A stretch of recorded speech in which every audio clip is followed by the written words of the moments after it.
Hey everyone, it's Laurie from Quick Scrap Craft. Welcome back to the channel, and it is time for Mix It Up Monday, hosted by Peace Craft Love. And if you want to participate in today's hop, definitely share your take on the challenge using the hashtag MIUMHOP. And if you want to actually participate and be part of the hop for next month, the link down below is going to take you to the Peacecraft Love Clubhouse on Facebook, and that's where you can sign up to participate in Mix It Up Monday and other various scrapbook challenges that they host over there. So Mix It Up Monday, if you don't know, is a monthly challenge where we start with a sketch and then we add mixed media to it. And you can do whatever kind of mixed media you want. Usually I end up doing stuff with misting sprays just because that's kind of my thing. And as you can see up in the corner there, that's our sketch for this month. It's a page map sketch from Scrapbook and Cards magazine, I think the 2017 issue. And it's originally 8.5 by 11 size, but obviously you can scrapbook in whatever size you want. So I'm turning this into a 12 by 12 layout, and I've started with a piece of Vicky Bouton foundation paper, and I did some stencil spraying with my new Tim Holtz, what's it called? Lost Shadow, I think it is. In the bottle, it looked to me like it was going to be a kind of a creamy white color, but it's actually silvery. And it does show up pretty well on the white cardstock, although I would love to mess around with it on colored cardstocks to see how well it shows up on that. It's got kind of a nice shimmer to it. Almost maybe a little metallic-y, but I basically sprayed that on my cardstock over a Tim Holtz stencil that was originally a tag stencil. So if you make decorative tags or things like that, you would use that on your tag. But I just used it to create a background for this 12 by 12 piece of paper, and I liked the stencil design because it reminded me. It looked kind of cracked, and the photo that I'm going to be scrapbooking is of when my daughter fractured her wrist. Now, the lines on this stencil were a little thin, and so I did have to, there was a learning curve in terms of how much I should be spraying on top of it so that it didn't oversaturate and seep underneath the lines. I think I got enough that where you can still see the cracks on the cardstock, and then it's kind of a nice like mixture of sort of a sploosh, a smushing technique, and also seeing some of the cracked lines from the stencil. And I don't usually break out my heat gun. However, I did for this one just because there seemed to be a lot of wet spots, and I really wanted to try to finish this layout in one sitting as opposed to letting it dry overnight and then having to come back to it. Sometimes I will take a roll of paper towels and roll it on top. I did a little bit of dabbing with a paper towel after I had used the heat gun, and I think that helped as well. But usually I will let my mixed media sit for a little bit longer. I just really needed to get this layout done because I had a week to complete it actually, and I wanted to make sure that I had the time to do it and I had the time to participate. So here we are. So going back to the sketch, the original sketch obviously didn't really have anything that looked like mixed media in it, but there was something behind the photo. It was a single photo, and I'm also doing a single photo. There was something behind it that looked like a piece of torn out notebook paper. And so I was trying to mimic some of that in the embellishments that I was choosing. I used a Simple Stories tag, and then the pink and the black and white striped pieces have that sort of torn notebook look at the top, and those are from a 49 and Market die cut pack that I got as part of my April haul. So if you haven't seen that video, it just went live at the end of last week, so definitely go back and check that out. And if you are looking for more scrapbook inspiration, I've got tons of it here on my channel. This is my 402nd process video.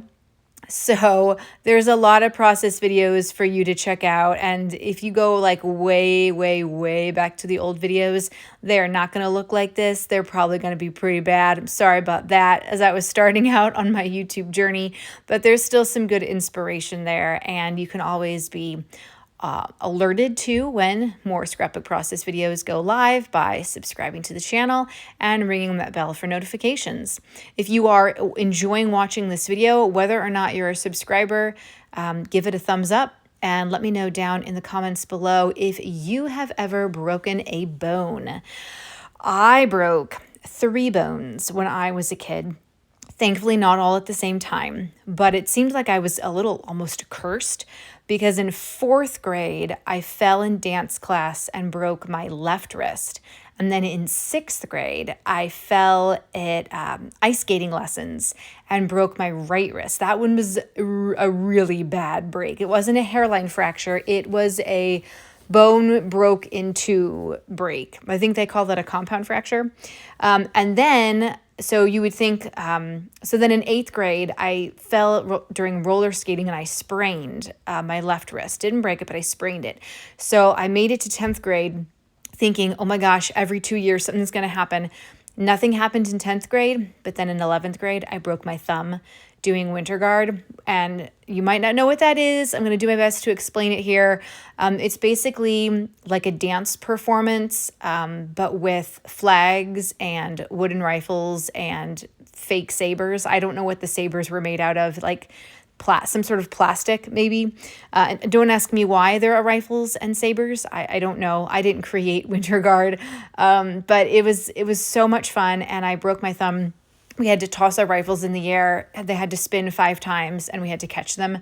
And I had a really awesome catch, but it came down so hard on my thumb that it actually broke it. I thought I would just jammed it because that happens a lot, especially in winter guard and in any sport, you jam your finger, whatever. So the next day at school, I went to the nurse because my friend had also jammed her finger. And she's like, I went to the nurse and got some ice for it. I was like, oh, that's a really good idea. So I went to the nurse and got some ice. And the nurse took a look at my hand and she's like, I have to call your mom because the location of the bruising indicates that there is a fracture. So you're going to need to get that x-rayed. So I had to wait for my mom to come get me from school. And in the meantime, I had to take an essay test in my language arts class. So I'm right-handed and it was my right thumb.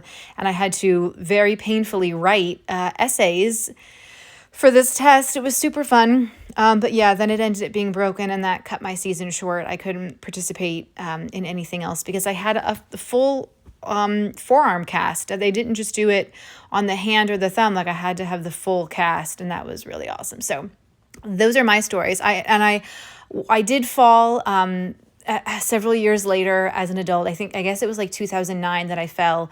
I tripped over a speed bump and I just went down on my elbows and I thought I had broken my elbow, but it was just a bad bone bruise. So I don't always have the best luck with things, which is one of the reasons why I am not really into like going ice skating or going roller skating as an adult, because I'm like, I'm 40 years old. I don't need to be breaking bones. Like I've been there, done that, had my fun doing those activities as a kid, but I am just not into anything where I could get hurt anymore. So yeah. But of course, my daughter fractured her wrist last May. She fell off a chair in school and hurt her wrist. And I got a phone call from the nurse that said, she's not really using this wrist. She says it hurts, so just like keep an eye on it. There's no swelling or bruising, but like as you have heard, I had plenty of experience with broken bones with no swelling or bruising. And so I just took her right away the next day to an orthopedic surgeon and said, x-ray her, tell me if it's broken or not so we know what to do and go forward, because she was so upset coming off the school bus. She couldn't carry her lunchbox. Like she was really in pain. And I said, this is ridiculous. There's no reason to even take you to like the regular pediatrician, because all he's going to do is say, go get an x-ray somewhere. And luckily we have insurance where we don't have to get a referral. So we didn't even have to bother with the pediatrician. Anyway, those are our stories. So this was the photo that I took right after she got the arm brace put on. She luckily did not need to get a cast. We just did the arm brace for several weeks, and by the middle of June, she was back to normal and her wrist had healed. It was just a very light fracture. Didn't affect the growth plates at all either, so that was good. As I've been talking, I've been laying things down, and I kind of moved things over a little bit from the original placement.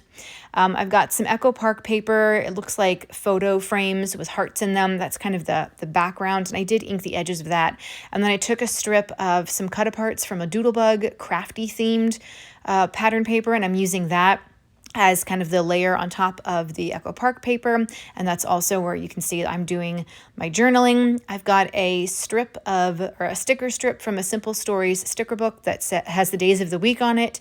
I've layered up all of the tags and the embellishments from 49 Market and Simple Stories and even Echo Park at the top and the bottom of the photo.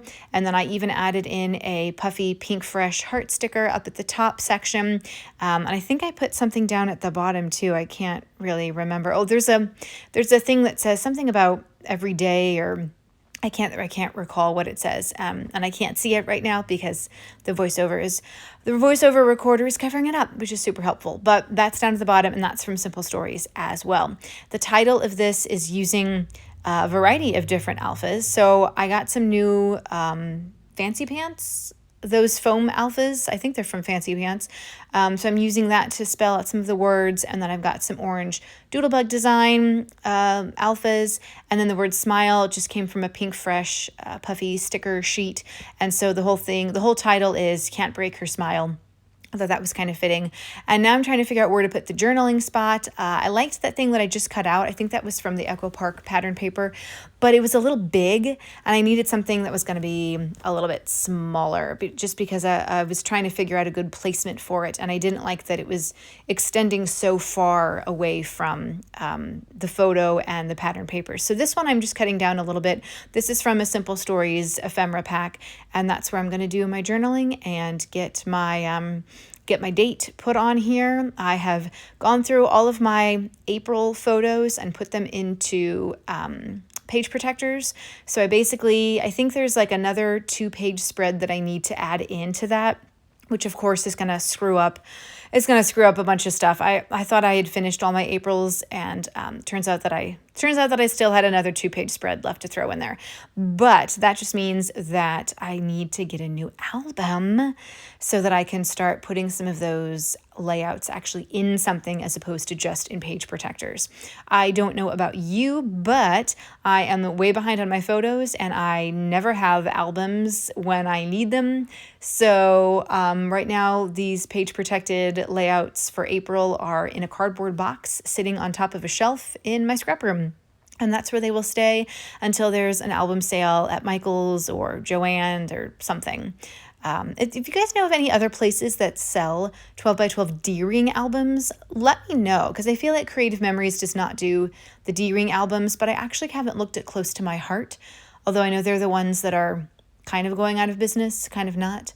But yeah, that would be good to know, because I would like there to be a little more variety in the style of the albums that I have, but also just in price. And I don't want to, I get them at Michael's so often then they all look the same, but it's always, they're expensive. And I'm just wondering if somebody else has other D-ring albums that are maybe not as expensive, but still really great.